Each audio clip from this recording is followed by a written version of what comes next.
Bismillahirrahmanirrahim. Assalamualaikum warahmatullahi wabarakatuh. Saya Muhammad Al-Hadad akan menjelaskan terkait dengan desain barang dan jasa. Langsung saja kita masuk ke pembahasan. Strategi produk memberikan keunggulan kompetitif bagi Regal Marine. 40 tahun setelah pendiriannya oleh seorang petani kentang, Paul Cupp, Regal Marine telah menjadi angkatan yang kuat di perairan dunia. Perusahaan pemanufakturan kapal atau bot ketiga terbesar di dunia berdasarkan pada penjualan global. Regal mengekspor produknya ke 30 negara, termasuk Rusia dan Cina. Hampir sepertiga dari penjualannya dilakukan ke luar negeri. Desain produk sangat penting dalam bisnis kapal pesiar atau pleasure boat yang sangat kompetitif. Kami menjaga hubungan dengan pelanggan kami dan kami merespon pasar-pasar, kata Cupp. Kami akan memperkenalkan 6 model baru tahun ini. Saya katakan kami benar-benar dalam posisi agresif dalam spektrum. Oleh karena itu, Regal Marine menjadi pengguna setia desain berbantu komputer. Selanjutnya yaitu pilihan strategi produk mendukung keunggulan kompetitif. Terdapat banyak pilihan dalam pemilihan pendefinisian dan perancangan produk. Pemilihan produk adalah pemilihan barang atau jasa akan disediakan bagi pelanggan atau klien. Contohnya, perusahaan jasa seperti Soldes Hospital mendiferensiasi diri mereka melalui produknya. Soldes mendiferensiasi dirinya dengan menawarkan produk yang sangat unik dan berkualitas tinggi. Contoh lainnya, strategi Toyota adalah cepat tanggap atau rapid response untuk mengubah permintaan pasar dengan menjalankan desain mobil tercepat di industrinya. Toyota telah mendorong kecepatan pengembangan produk hingga di bawah 2 tahun dalam sebuah industri yang standarnya masih di atas 2 tahun. Waktu desain yang lebih membantu, Toyota memperkenalkan mobil ke pasar sebelum selera konsumen berubah dan melakukannya dengan teknologi terkini dan inovasi. Selanjutnya, siklus hidup produk. Produk tidak dilahirkan, mereka hidup dan mereka mati. Mereka kesampingkan oleh masyarakat yang terus berubah. Siklus hidup produk mungkin hanya beberapa hari atau kaos konser, beberapa bulan atau model musiman, beberapa tahun seperti video game sepak bola Madden NFL, atau beberapa dekade seperti Boeing 737.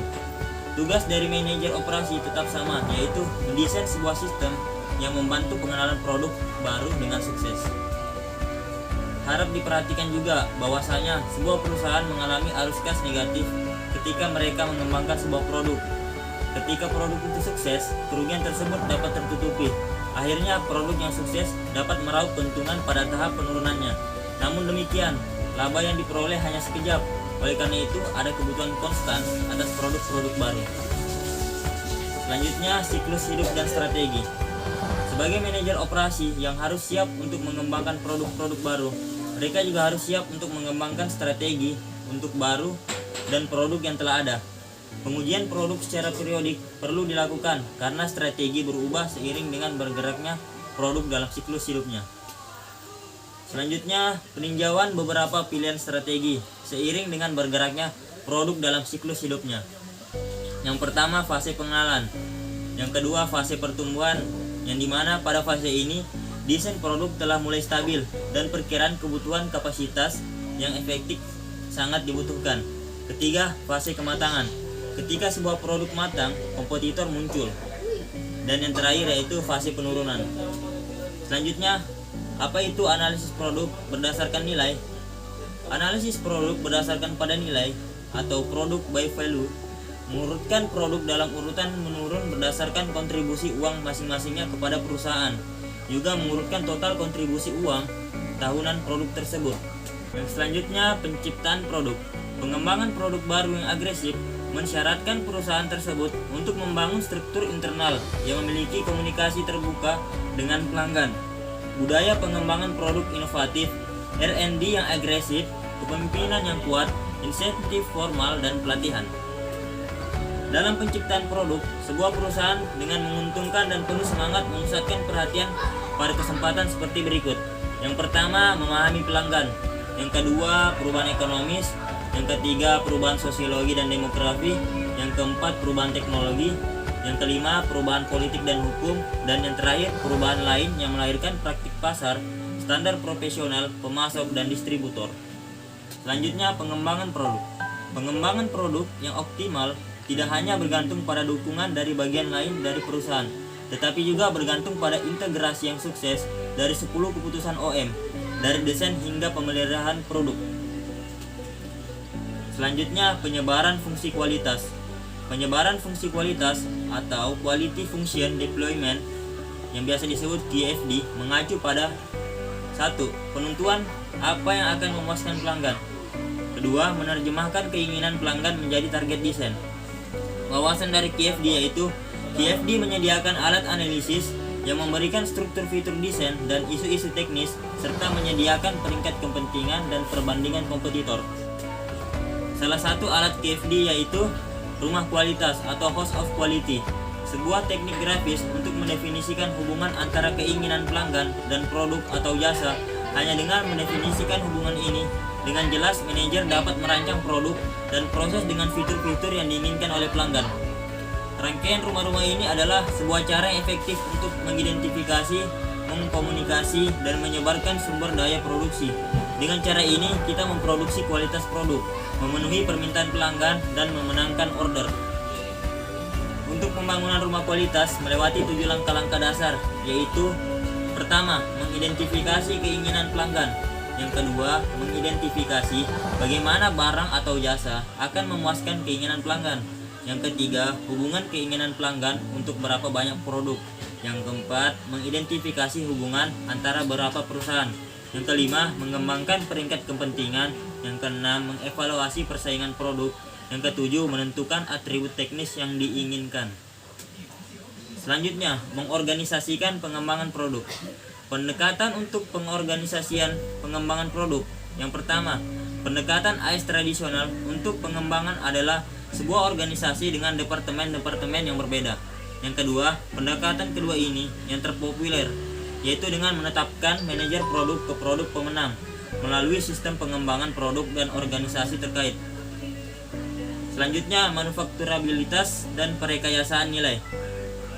Kegiatan manufakturabilitas dan perekayasaan atau manufacturability and value engineering nilai memusatkan perhatian pada perbaikan desain dan spesifikasi pada tahap penelitian, pengembangan, desain, dan praproduksi dari pengembangan produk. Kegiatan itu meliputi yang pertama, mengurangi kompleksitas produk, yang kedua, pengurangan dampak lingkungan, yang ketiga, standarisasi tambahan bagi komponen, yang keempat, perbaikan aspek fungsional produk, yang kelima, perbaikan desain dan keamanan pekerjaan, yang keenam, perbaikan kemampuan perawatan suatu produk, dan yang terakhir, menguatkan desain. Selanjutnya, peluncuran desain produk. Peluncuran desain produk itu ada 6. Yang pertama, desain yang baik, yang kedua, desain modular, yang ketiga, desain berbantu komputer, yang keempat, teknologi realitas virtual, yang kelima, analisis nilai, dan yang terakhir, penilaian keberlanjutan atau siklus hidup. Selanjutnya, rangkaian kesatuan pengembangan produk. Manajer operasi yang menguasai seni pengembangan produk ini akan terus memperoleh keuntungan pada pengembangan produk yang lebih lambat. Kecepatan memberikan keunggulan kompetitif. Konsep ini disebut sebagai kompetisi berdasarkan pada waktu. Strategi pengembangan internal, pemindahan produk yang ada, perbaikan produk yang ada, pengembangan produk baru secara internal. Strategi pengembangan eksternal, membeli teknologi, membangun ventura bersama, dan membangun aliansi. Selanjutnya, pendefinisian produk. Ketika barang atau jasa baru dipilih untuk diperkenalkan, maka harus didefinisikan. Pertama, barang atau jasa yang baik didefinisikan dalam hal fungsinya, yaitu apa yang dapat dilakukannya. Produk kemudian didesain, dan perusahaan menentukan bagaimana fungsi-fungsi tersebut dicapai. Misalnya, ketika sebuah jam waker diproduksi, aspek desain seperti warna, ukuran, atau penempatan tombol dapat memberikan perbedaan substansial dalam kemudahan manufaktur, kualitas, serta penerimaan pasar. Selanjutnya, dokumen untuk produksi. Gambar perakitan atau assembly drawing menunjukkan gambaran jelas suatu produk. Biasanya gambaran itu gambaran 3 dimensi. Yang kedua, grafik perakitan atau assembly chart.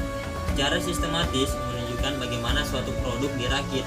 Yang ketiga, lembaran rute atau route sheet memberikan daftar operasi yang dibutuhkan untuk memproduksi suatu komponen dengan material yang terspesifikasi dalam tagihan material. Yang keempat, petunjuk kerja atau work order adalah sebuah instruksi untuk membuat sejumlah item tertentu, biasanya pada jadwal tertentu. Yang kelima, pemberitahuan perubahan perekayasaan atau engineering change notice, mengubah beberapa aspek definisi atau dokumentasi produk seperti gambar perekayasaan. Selanjutnya, rantai proses. Suatu rantai proses atau proses chain adalah urutan langkah yang menyempurnakan kegiatan, misalnya ketika membangun sebuah rumah, melengkapi SPT, atau membuat roti isi. Partisipan sebuah proses bisa jadi produsen, penyedia jasa, atau konsumen. Jaringan dibangun oleh partisipan. Masing-masing partisipan memiliki sebuah domain proses yang mencakup kumpulan kegiatan yang mereka kendalikan. Kegiatan diatur menjadi 3 wilayah proses untuk masing-masing partisipan. Yang pertama, wilayah interaksi langsung, mencakup langkah-langkah proses yang melibatkan interaksi antar partisipan. Yang kedua, wilayah interaksi pengganti atau substitusi, mencakup langkah-langkah proses di mana satu partisipan berperan dalam sumber daya partisipan lain. Yang ketiga, wilayah pemrosesan independen, mencakup langkah-langkah di mana pemasok roti isi dan atau pelanggan roti isi berperan dalam sumber daya, di mana mereka memiliki kendali maksimum. Selanjutnya, penambahan efisiensi jasa. Produktivitas jasa terkenal rendah, sebagian karena keterlibatan pelanggan dalam desain atau penyampaian jasa atau keduanya. Hal ini memperumit tantangan desain produk. Saya akan memberitahukan beberapa cara untuk membatasi interaksi ini. Cara untuk membatasi interaksi. Yang pertama, membatasi opsi.